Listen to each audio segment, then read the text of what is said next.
to the Authentic Health Coaching Show. My name is Tom Corson-Knowles, founder of Authentic Health Coaching and your host for the show today. Hey, if you haven't visited us over at AuthenticHealthCoach.com, please do. We have Dr. Corson's top 5 nutrition tips for you. It's a free report, and it is the number one guide to taking your health to the next level with better diet and better nutrition. And today on the show, we have a very, very special show for you today. It's an interview with the wonderful Jennifer Papaconstantinou, and she is an expert in nutrition and in allergies, and that's what she's talking about today is allergies.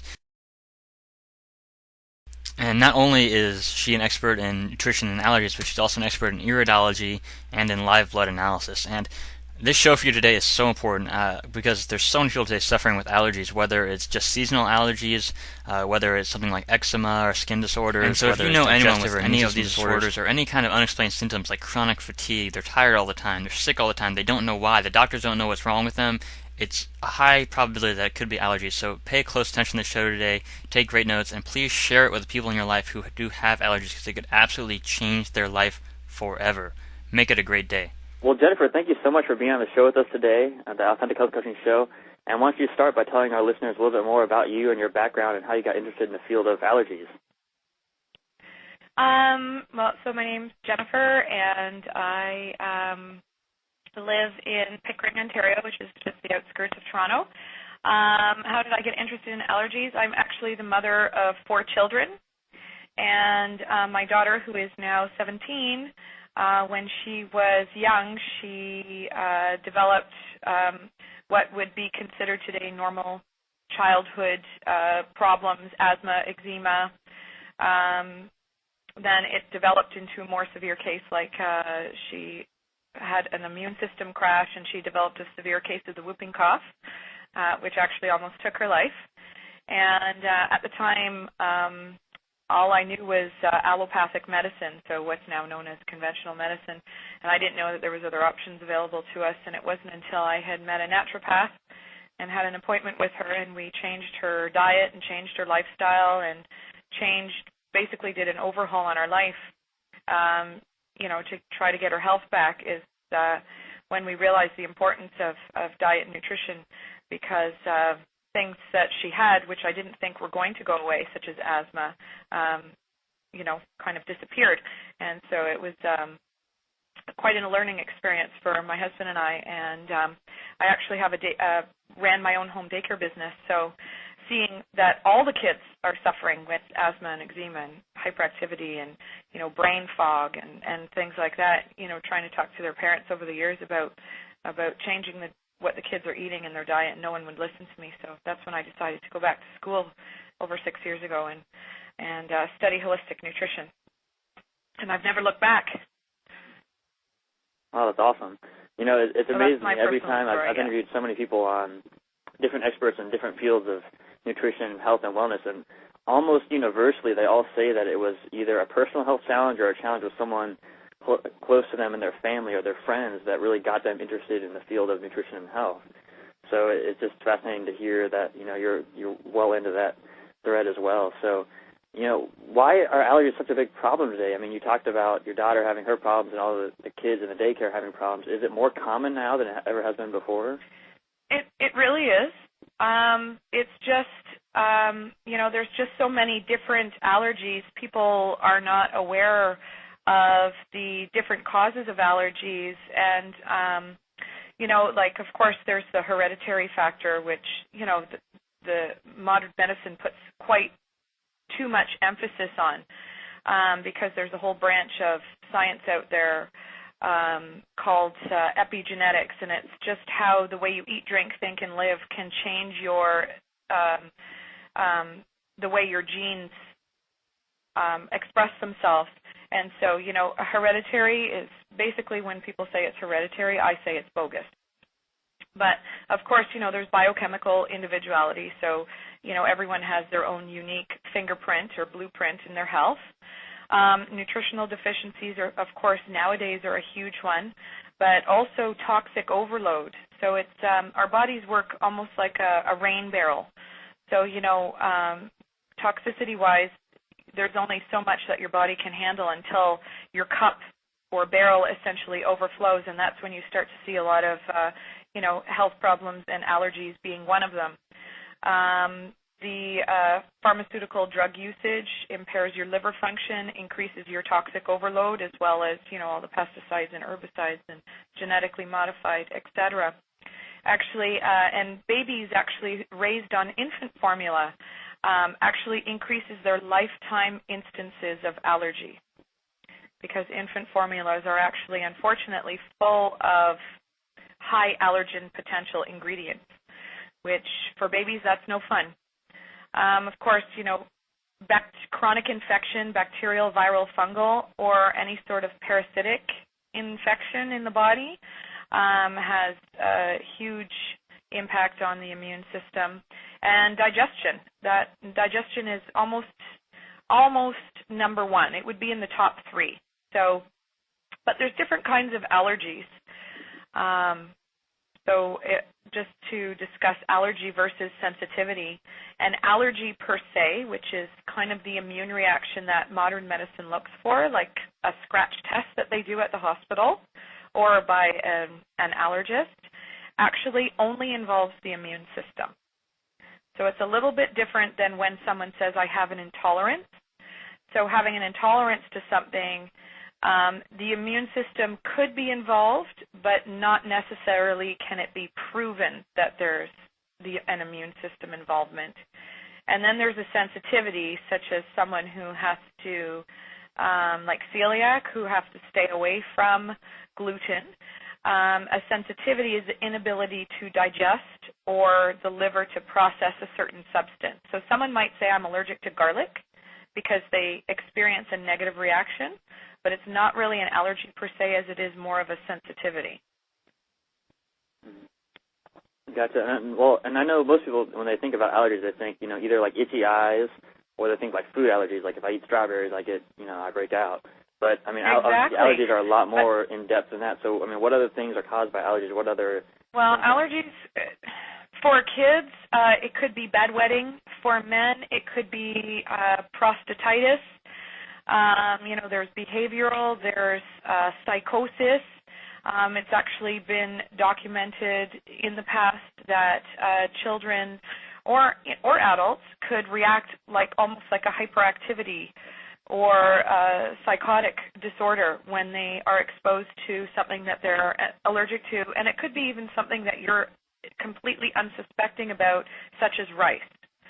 Rice is supposed to be hypoallergenic, but not necessarily in certain cases.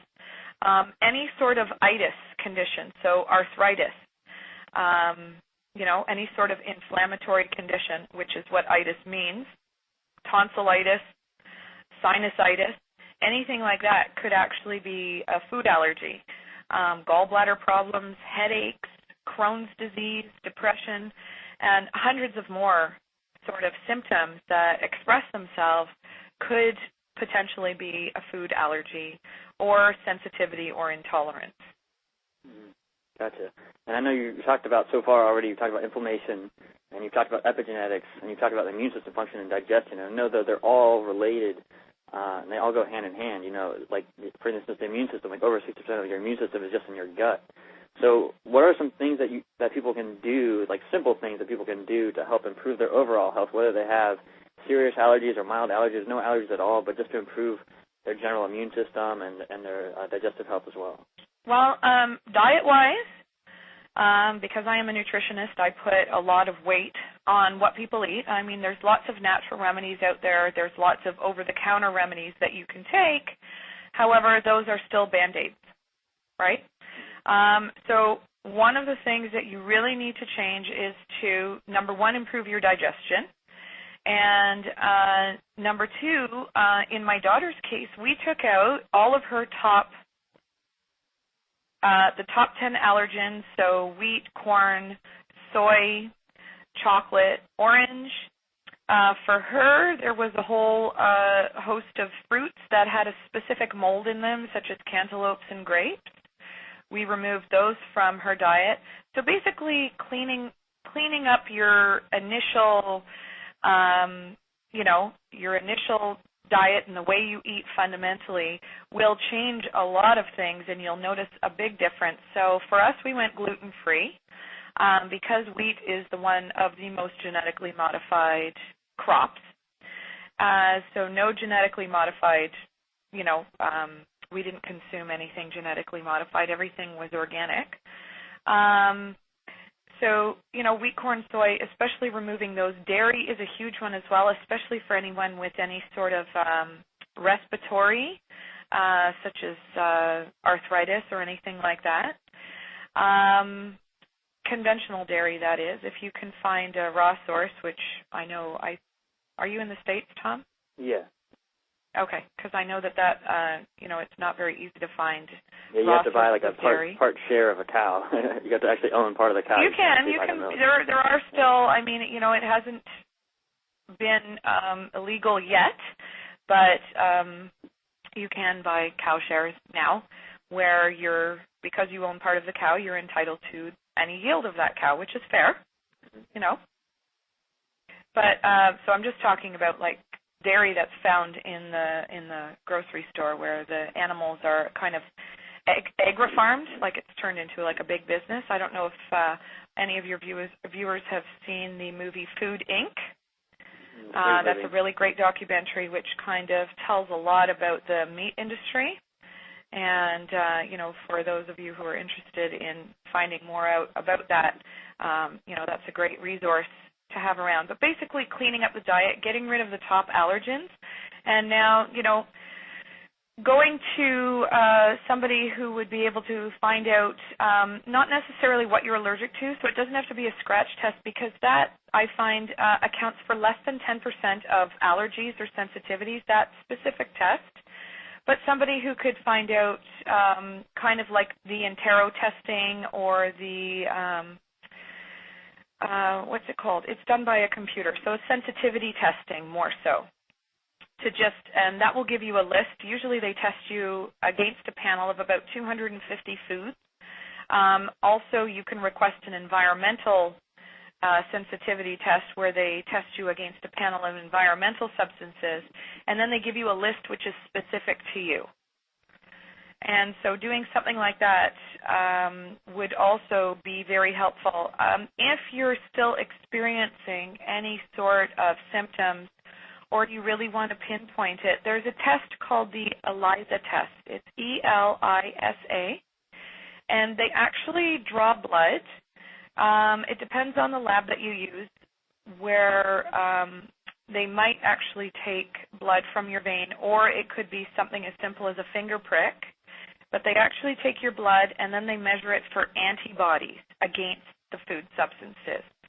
And this would be kind of a delayed immune reaction, because sometimes when you consume a food that you're allergic to, or you're come in contact with a substance you're allergic to, you may have a delayed reaction that can actually be delayed up to 72 hours. So those kind of reactions are really hard to pinpoint where the actual allergy is coming from, because it was something that you came into contact with, be it food or environmental or something outside, like such as ragweed, and then you're experiencing a reaction 3 days later. So doing something like the ELISA test will give you a list of things that you absolutely need to avoid. And that actually, the delayed reaction accounts for about 80% of all food allergies. It is quite an expensive test. It may be covered under flex benefits or extended benefits from your workplace, but it's not covered under anything like, in Canada we have OHIP. In the States, I'm not quite sure. I think you have Blue Cross and Red Cross and, things like that. So it could run you about $500-600. But I did have my third child, who is a boy, so he's my son. That was a test that we actually needed for him, because he was experiencing kind of like delayed speech. He had kind of this chronic inflammation thing going on in his head with his sinuses. He had severe sleep apnea, where he'd stop breathing like 400 times a night. He was wetting the bed, and no matter what we did, we couldn't pinpoint where his allergy was coming from. And so for me, it was worth it to spend the money to do the ELISA test, because if you would believe it, actually number 1 on his list was rice, and number 2 was egg. And actually, egg is a huge allergen for a lot of people. So we kind of put him on a caveman diet for about a year, kind of the paleo diet where we ate a lot of no grains, absolutely no grains, and we did a lot of consuming of healthy meat, so clean proteins, all organic, a lot of nuts and seeds, fruits and veggies, and we basically just gave his digestive system a rest and let his body clean up. And now, this was many years ago, now he's fine. We still eat very cleanly, but he's able to, cheat a little bit and have a pizza slice here and, be a kid again and have some ice cream if we're out and stuff like that. So that to me was worth it. And, if somebody has children or if somebody really can't pinpoint where their allergies coming from and they kind of clean up their diet and they've cleaned out the common allergies and they're still experiencing, this might be something that they look into doing. So it's called the ELISA or the ACT, A-C-T test. Yeah, I think that's so important that you're teaching people this because, I see so many clients and people with all kinds of symptoms, whether it's like fibromyalgia or lupus or chronic fatigue, or they're just always sick all the time. They don't know why. And they'll go to the doctor, and the doctor says, I don't even know, there's nothing wrong with you. I mean, it's just... Yeah, I hear that a lot in my clinical practice. It's all in your head, or, I've dealt with people who, kind of, I'm their last resort, And so it's unfortunate that it comes to that, that the medical system is failing people where they're telling people that it's all in their head, but they're at home sick. Some of these people can't even go to work because of the symptoms are so severe that they're experiencing. That is not in your head. Mm-hmm. When you feel tired at 3 o'clock to the point where you just need to crash and have a nap, that is not in your head. That's a real thing. Mm-hmm. Absolutely. And that's, one of the first things I recommend to people who, when they go to the doctor and the doctor says there's nothing wrong with you, I can't help you, getting that ELISA test is so important, I think, because 90% of the time at least it's going to at least give you an insight into what you can do to improve your health and to where that's coming from. Exactly. Yeah. Yeah, that's huge. So that was one of the most important things, actually, that I learned was that ELISA test, and it was so imperative, especially in the case of my son, where, they were telling me he has a learning disability, and he also had hearing loss, and it all had to do with inflammation. And where was the inflammation coming from? It was coming from his gut, and it was coming from food, and it was coming from food that is good for most people, rice. Rice is a healthy substance. Of course, I'm not talking about minute rice or rice in a box. I'm talking about whole grain brown rice. And he was reacting to that. So for us, the ELISA test was imperative in his healing. And he is wonderful now. His health is wonderful. It's great. We are still dealing with a few issues from all the years of basically not being able to digest his food properly, so kind of malnutrition. But other than that, he doesn't have a learning disability. He's going into grade 5 now. He just went and met his teacher this morning, and, his report card wasn't perfect, but he got all B's, and he's doing well in school. So, and this was back in kindergarten when all this happened, So for me, the ELISA test basically saved him. And in my daughter's case, when she just had kind of the immune reaction, just eliminating the common allergens at that time was enough for her. But some people that might not be enough for. Gotcha. So are there any other tests or things that you recommend that people can find out if they have any allergies? Well, so we talked about the skin prick test. There's one called the RAST, which is R-A-S-T, which is radio allergosorbent test, and that also is an IgE antibody test. One of the downfalls, again, is that it's expensive. There's also a cytotoxic test, and basically that observes the living white blood cell, red blood cell, and platelets against the exposure to food and or chemicals. And then there's the elimination provocation, which is kind of what we did with my older daughter. And that's basically where you remove the most common allergens from the diet, but then you reintroduce them. And what you want to do is you want to reintroduce them one at a time and only one food per week. And then you wait to see if there's a reaction. And a reaction could be anything from red cheeks to hot earlobes to, if you have a baby, a rash on their behind or a little circle around their anus. It could be some sort of something come out on your skin. For people with eczema or any sort of inflammation, that will be aggravated. And so that's basically the provocation, is that you're testing your body against these things. Now, what I like to tell people in an easy way to find out if something is good for you or not is to do applied kinesiology, and that's basically muscle testing. But you can do muscle testing on yourself, and I'll just tell the viewers how to do this very easily. So kind of grab something around your house that you know you're not supposed to have. So if you have pop in the house or some bread that's kind of yeasty and not good for you, or you can even use it on your cell phone. And what you do is you hold the item just right below your belly button. And, of course, you're standing on your 2 feet, and you place the tip of your tongue on the roof of your mouth, and you close your eyes. And basically, you should either feel a pull or a push backwards. And, this doesn't work as dramatic for some people as it does for others. And basically, if you're kind of swinging, you're using your body more as a pendulum, if you will. And if you're kind of being pushed backwards, that would be a big no-no. So if you take something that you know for certain that you're not supposed to have, and you hold it just under your belly button, closing your eyes with the tongue touching the roof of your mouth, that should give you a no answer. And you'll kind of feel it push you backwards.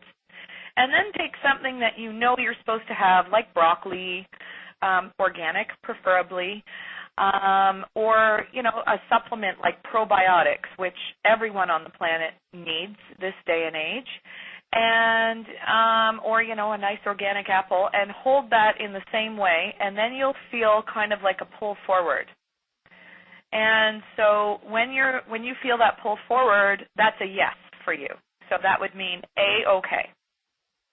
And, you can do this with certain foods, and your body will tell you, basically. A lot of people don't listen to their body. Signs of inflammation, eczema, itching, asthma, all those things are your body. It's at the point where your body's screaming, like, stop what you're doing and listen to what I need. And most people just like to suppress those symptoms. And instead of suppressing the symptoms, wouldn't it be good to just go back right to the root cause, which is usually gut, food, any sort of chronic viral or anything sort of infection like that, and get to the root cause of it and get rid of it? Then you don't have to worry so much about managing the symptoms because they won't be there anymore. So, in a perfect world, we wouldn't have genetically modified. In a perfect world, we wouldn't have all these herbicides and pesticides that we have to worry about, the toxic onslaught that we're up against every day. In a perfect world, we would be able to shampoo our hair and not have to worry about the 10,000 chemicals that we're putting in our body by the time we eat breakfast every morning. From brushing your teeth with all the fluoride and slathering body lotion on with all those toxic chemicals and food dyes and things like that. So, but we don't live in a world like that, and so this allergy test is a really neat, inexpensive way that viewers at home could check if a food is really good for them or if it's more problematic. Oh, that's great. That's a really effective way to test at home. And then, Did you try it when I was saying it? Mm-hmm. Sorry, what? Or you'll try it later. Oh, no, I've done it before. I've actually heard about that before, yeah. Okay. About using nutrition. But I think that's key. I was talking to a stress expert yesterday and interviewing her for the show, Lauren Miller, and she was talking a lot about your intuition and how you feel and paying attention to your own body. And I think you're right that most people they don't pay attention to their own body. And it's like, I heard a great, very wise healer tell me one time, it's like God whispers in your body, and then when you don't hear the whisper, he gets a little louder, and then eventually he's yelling and you're on the floor with cancer or heart disease or a really bad diagnosis. Exactly. Well, that's what a disease is. It's the ceremonious naming of your symptoms, and that's your body just screaming from the mountaintops, please listen to me now. Exactly. Absolutely. Yeah, and I know you just talked about probiotics and just mentioned it briefly there, but I want to go into more detail on that because you said, everyone needs probiotics. Why is that? Everyone needs probiotics. Why is that? Well, number one of the most important ways to have a healthy gut is to be born through the birth canal from a mother who has a healthy gut as well. So it really starts from birth onward. And then, of course, getting the good breast milk, getting the colostrum, which sets the bowel for the entire rest of your life. Okay, but babies are being born by C-section. They're being fed formula. And then they're being introduced grains as a first food. Okay, so all the big companies are promoting that baby's first food should be rice, cereal. And this is unfortunate that it's not being taught that babies actually do not produce an enzyme called amylase until after their first year, and amylase is required to break down grains. So right from that first bottle of pablum or infant formula or even not coming through the birth canal, your life has not started out in the correct way to have good gut ecology, unfortunately. So due to just that alone and then the onslaught of, most people only eat about, maybe I would say, stick to about 15 foods. So they're eating a lot of wheat, they're eating a lot of cheese, and they're eating a lot of beef and meat in the form of, hot dogs or hamburgers or steak or ground beef in the spaghetti sauce or things like that. So, they've got these 15 foods that they eat a lot of, and you also deplete the enzymes from that. And if you have poor digestion, so, a lot of the wheat now, because of the way we farm it, it's really, really high in gluten, and gluten is like glue in your gut. If you actually take a white wheat bun and you run it under some warm to hot water, basically all the starch will melt away and you'll be left with this ball of glue. And basically that's basically the gluten. And so that in your body is like, it's this sticky, disgusting substance, and it creates this whole mucus problem in your gut. It also creates poor digestion, and it's also just like this sticky, gluey substance in your intestines. So, and then we have the absence of traditional foods like fermented foods. So all over the world, there was a dentist actually who traveled the world wide over to study the health of people's teeth. And he had the opportunity to study indigenous societies. And not only did he study their teeth, but he realized that there was a correlation between what they ate and not just the health of their teeth, but the health of their whole society. So some of these societies, 70-year-old men were still working. That wasn't called old age back, in these societies.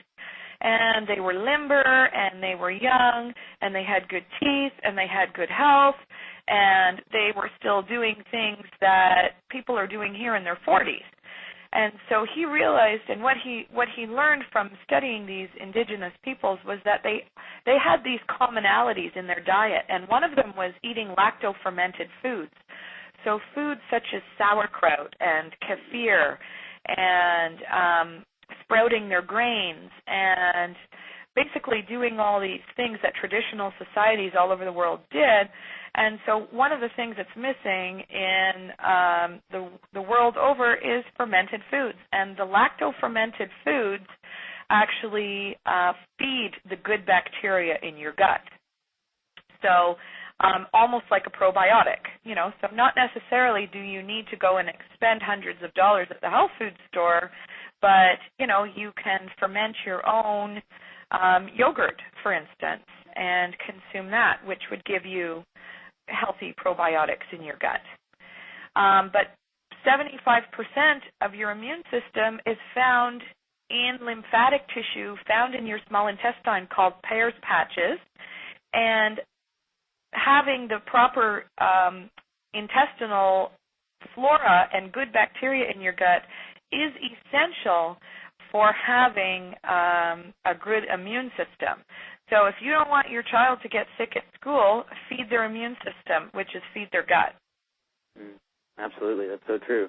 And, you gave so many good reasons why we need those probiotics and why they're just missing from our diet, starting all the way from the way we bear our children today with all these C-sections, all the way up to what we're feeding our kids and so on and so forth. But we didn't even talk about antibiotics, too, which is a whole other issue as well. I mean, all the antibiotics people are taking also destroy all those good bacteria in our gut as well. Yes.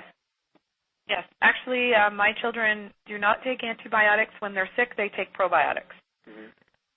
So if they get a cough or a cold or any sort of bacterial infection, probiotic is the first thing I give them, a really, really high-potency dose.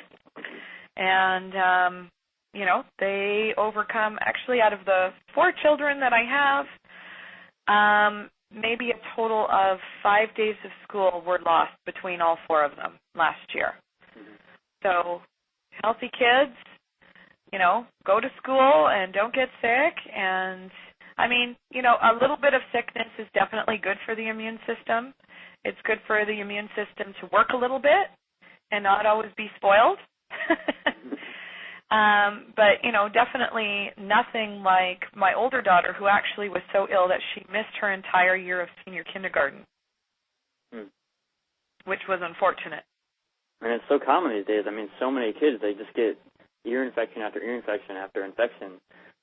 Yeah. They just keep going back to the doctor, getting more and more antibiotics, Ear infection, runny nose, and that's just the tip of the iceberg. They're on puffers, they're on cortisone cream for eczema, which is a hormone, and it's just really unfortunate what's happening. And I worry about the health of the next generation. And actually, my business partner and I are just getting a website up and running called growinghealthykids.com. It should actually be launched in the next 3 weeks, and we're really, really excited because basically we just want to help the next generation is what we want to do. We want to educate the parents of today. That's so important because, they are our future. And, researchers now, they're saying they are definitely our future. And, if we don't take care of them, I just don't know what's going to happen to our world. There's actually a study done by a gentleman named Pottinger, and there's actually books written on the Pottinger cat study. And basically what he did was he took he lived on a farm, but his family farmed for generations, but this particular Pottinger boy, he decided to go into medicine. And so he took his cats and he started feeding them pasteurized milk and cooked meat. And he documented that these cats, the second generation of cats, were not able to land on their feet, and they were starting to get bald patches and lose their fur, and they were angry and they would fight amongst each other, and they had bad teeth. And then the generation after that were even in further trouble. And so what he did was he took that generation and put them back on raw milk and raw meat. And he noticed that they started to get stronger. And then when they had babies, their babies were even stronger, and they had better teeth, and their fur came back, and they were more calm, and they weren't as angry, and they could land on their feet because they had their coordination back. And so when I look at society today, I kind of always keep that Pottinger cat study in the back of my mind. What's going to happen to the future generations if we continue down the path that we are now with the standard American diet and the chemical onslaught and the toxins and Band-Aid solutions to health and things like that. So hopefully, I know that traditional medicine, which is natural medicine, which was the way that the earth and societies have been raised on up until about 70, 80 years ago is coming back to become the more mainstream. And it makes me so happy to educate parents and to give them other options other than what's out there. I've made it my life's purpose. That's awesome. I think it's so needed now. I mean, so many people just don't know what to do. They don't know why they're sick all the time. They don't know why they don't feel well. And, you know, all we see on TV is all these commercials for junk food and pop and candy and all these things, and fast food, right? And so that's what people eat because it's so convenient and so easy. There's I don't know if you've ever seen the documentary Food Matters. Have you seen the documentary Food Matters? No, I haven't. Okay, well, that would be a great one for people to watch as well, and it actually shows, it's based in the U.S., but it actually shows that it's less expensive for a family to be raised on junk food than it is for a family to be raised on healthy food. So you can go through the drive-thru and get an entire meal for less than you can for a couple heads of broccoli, which is unfortunate because you don't want to eat broccoli as a meal. You always want to put, you know, a few other things with it. Or some clean, healthy water is more expensive than soda pop, for instance. And so, you know, when they elect a government into office and you think that the government is going to do everything that they can to make sure that you're taken care of and that you're healthy, but they're allowing this sort of stuff to go on, it makes you question, you know, what's going on in our world where clean, healthy water without chlorine and fluoride and chemicals and aluminum is more expensive than soda pop, like fountain pop. You know, and, you know, your body's made up of, some parts of your body are made up of 90% of water. Your whole body is approximately made up of 75% water. Well, no amount of soda pop is going to replace that. You know, you need water. So how can it be more expensive? So Food Matters is a great documentary for those of you who are interested in how food can help you and how diet and how nutrition can help you. Would be great to watch. And it's very insightful movie, very insightful documentary. Awesome. Thanks for sharing that. Yeah, I can't wait to watch it. And you know, it has become such an issue today, the cost of food. You know, like you said, it's cheaper to buy fast food than to buy healthy food. So, you know, what can people who are on a tight budget do to improve their health? I mean, if they can't afford to eat, you know, broccoli for every meal, what are some simple things that are cheap or don't cost anything that they can do to improve their health? Well, you know, buying, instead of buying things canned or boxed or bagged, you know, like legumes, for instance, we know legumes are healthy for us. They're cheap. Like beans and lima beans and kidney beans and all those, they're cheap, more expensive in a can. So if you buy the dried form and actually soak them and cook them yourself, doing things like that could save on costs. There's a lot of resources on the internet where it'll teach you how to grow your own garden in a very small space.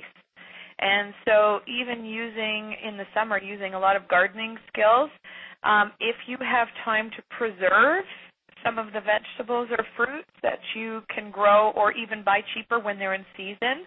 So, for instance, up here in Ontario, it's just getting into peach season right now, so you can buy them by the basket, you know, and they're cheap. They're $3 for like a whole basket of peaches. So taking those and canning them or preserving them or jarring them or, you know, making jams or you know, spreads or things like that is definitely a way to cut costs. You know, beans are in season right now too, like green beans and yellow wax beans. So even buying those by the basket and flash freezing them. And, you know, that doesn't take long. By the time you throw them in the sink, wash them, cut the ends off, and you boil them for like a minute or two and flash freeze them, they'll last you all winter. So doing a lot of things like that.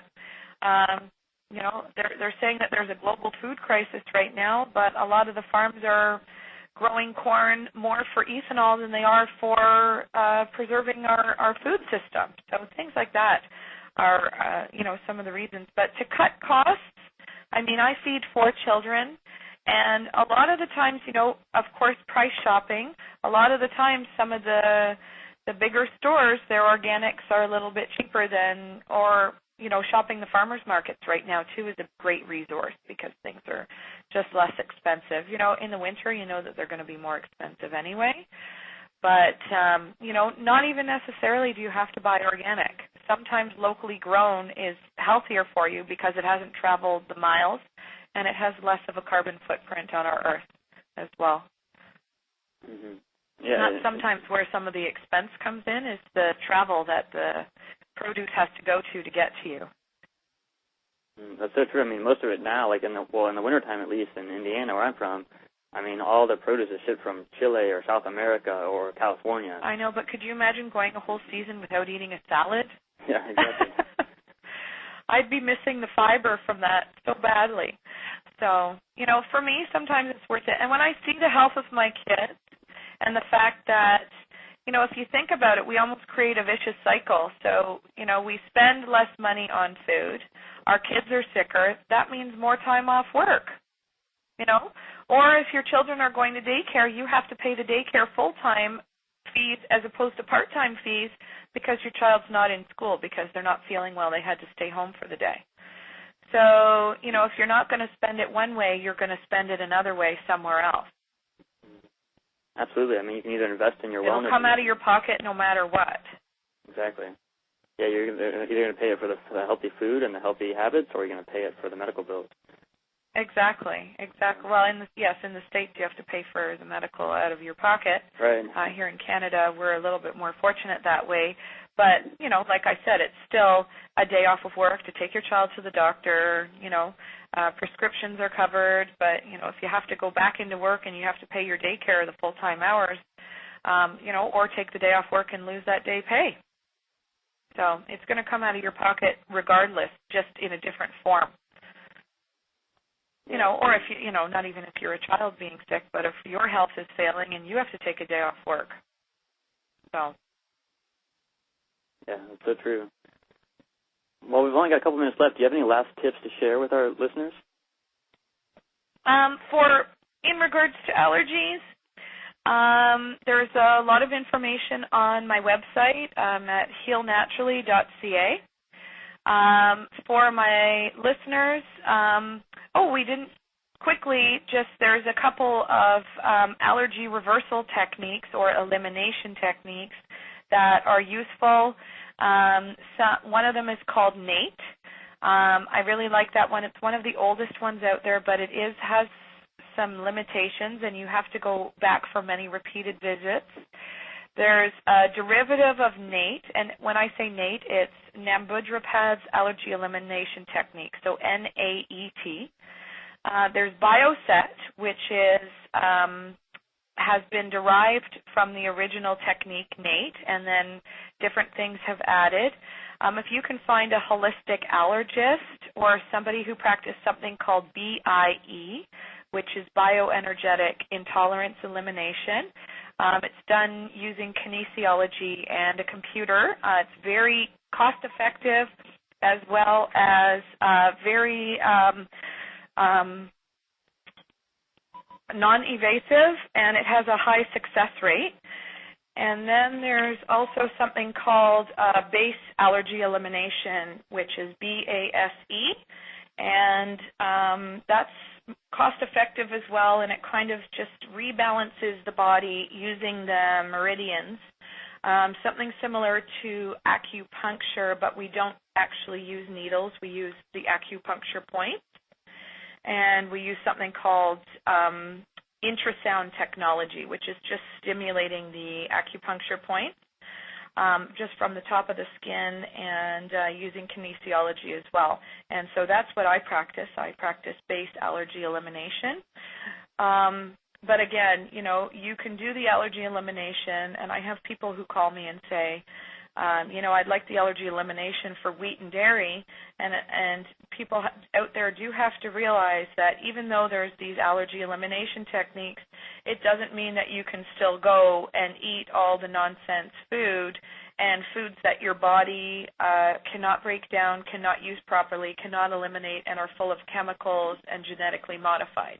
Those foods have no place in the body, regardless if there's an allergy elimination technique out there.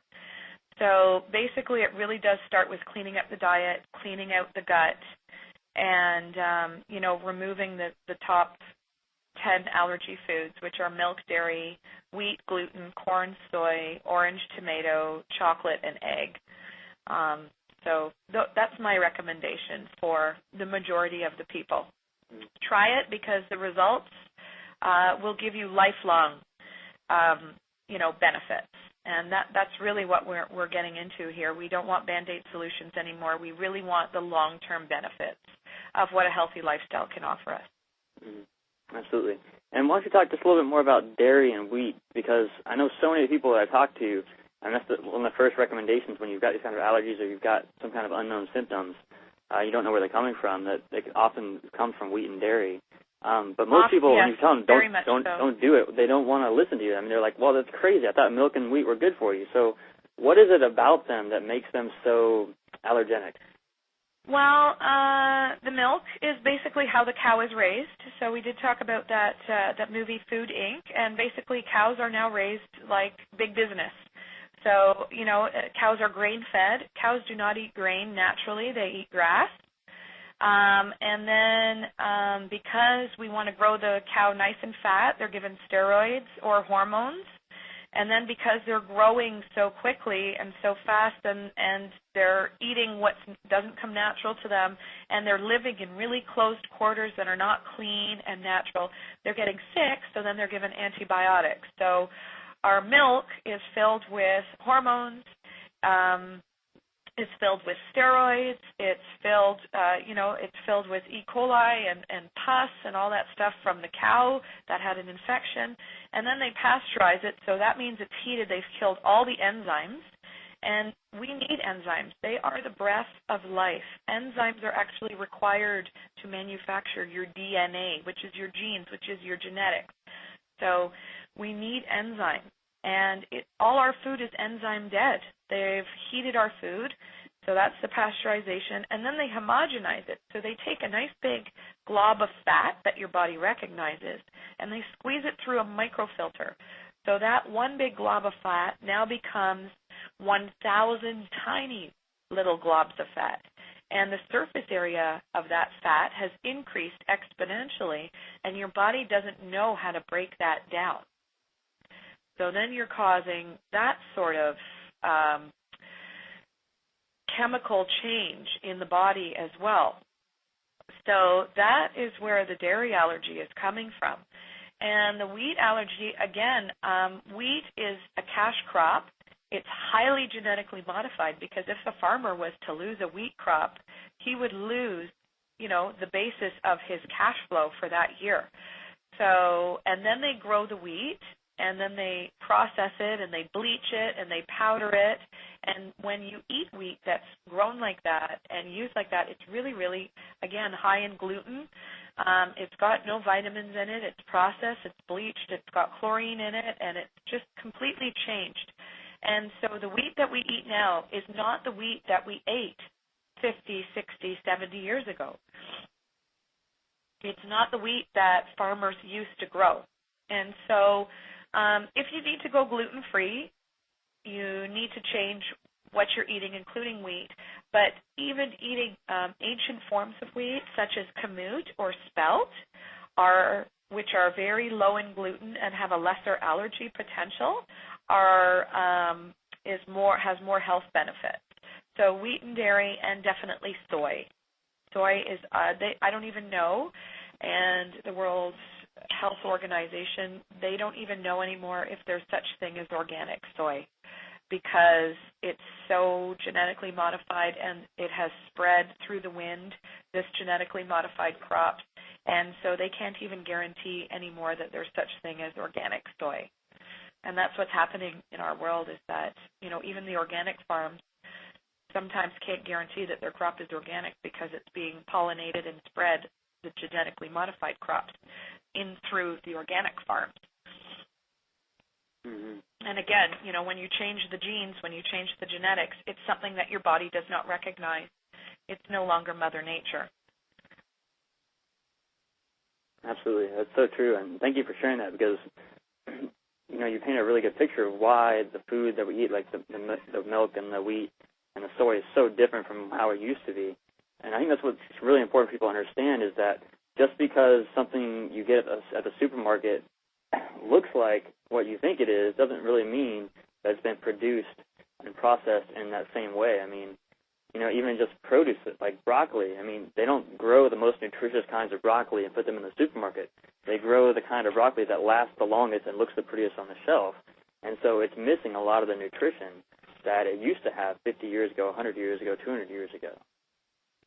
Yes. And so that's what people need to realize, is that the food that's on the shelf is not the same food that our ancestors were eating, even as far back as one generation ago. And so it is unfortunate, and it's scary because it looks the same and it tastes the same, but it's what's inside that counts, and how it was grown. And see, one of the things I really like about organic is that they use sustainable farming. They use farming the way farmers were meant to be grown food. Hundreds, which is the way food was farmed to sustain our society as we know it today. And it's only since the era, in the last 50, 60 years, that things have really, really changed and exploded into corporations and industrial and things like that, where they don't care anymore about the consumer. So basically, my job is to educate people, and really just educate yourself.